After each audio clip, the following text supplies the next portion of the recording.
Hello बच्चों, let's see this question.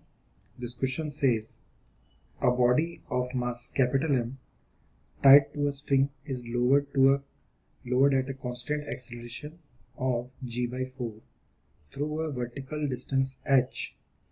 The work done by string will be. Question में दिया है एक बॉडी जिसका मास कैपिटल एम है, उसको स्ट्रिंग से हमने एक कांस्टेंट एक्सेलरेशन से हम उसको वर्टिकल डिस्टेंस h नीचे ले जा रहे हैं. The work done by the string क्या होगा? ऑप्शन दिए हुए इन चारों ऑप्शंस में से एक टिक करना है हमें करेक्ट ऑप्शन. तो इसमें सबसे पहले हम देखते हैं इसमें की कंसेप्ट जो लगेगा वो हम चेक करते हैं. की concept work done by constant force,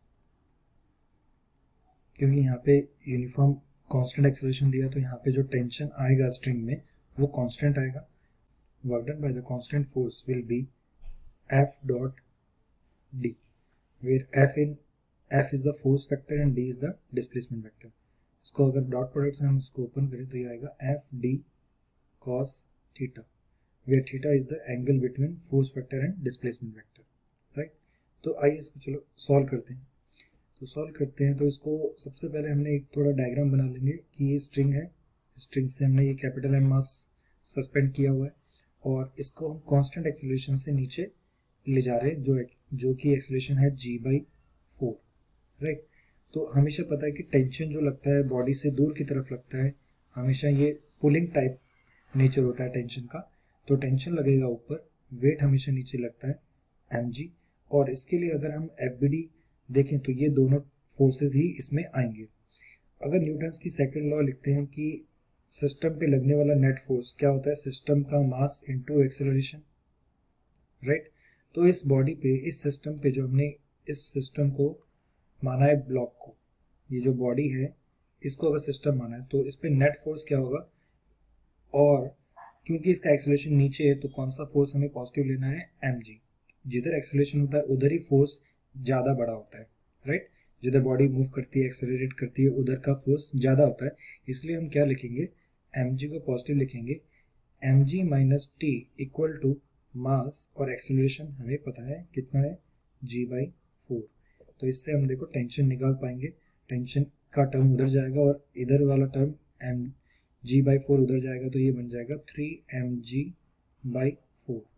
तो हमें टेंशन मालूम चल गया कि टेंशन कितना लगेगा स्ट्रिंग में, 3mg by 4. और बस अभी वर्क डन हमें पता है कि होता है FD cos थीटा. तो वर्क डन निकालेंगे तो फोर्स हमें पता है टेंशन कितना लग रहा है स्ट्रिंग से, mg by 4. और इसने बोला है कि वो डिस्टेंस नीचे जा रहा है h, तो हम डिस्प्लेसमेंट d लिख देंगे. और क्योंकि देखो डिस्प्लेसमेंट भी इसका नीचे है h, और इसका जो फोर्स है स्ट्रिंग का वो है ऊपर, तो टेंशन यानी जो फोर्स है वो ऊपर लग रहा है और इसका डिस्प्लेसमेंट है वो नीचे है. यानी इनके बीच में फोर्स और डिस्प्लेसमेंट के बीच में एंगल कितना हुआ, 180. ये दोनों एंटी पैरेलल हुए तो यहाँ पे लिखा जाएगा cos 180 डिग्री. तो इसमें cos 180 कितना होता है, -1. तो ये आ जाएगा अपने पास में -3/4 mgh. तो अपने पास में ये ऑप्शन मिलेगा थर्ड ऑप्शन. तो third option will be our correct answer, -3/4 mgh. I hope this solution is understood to you. Thank you so much. All the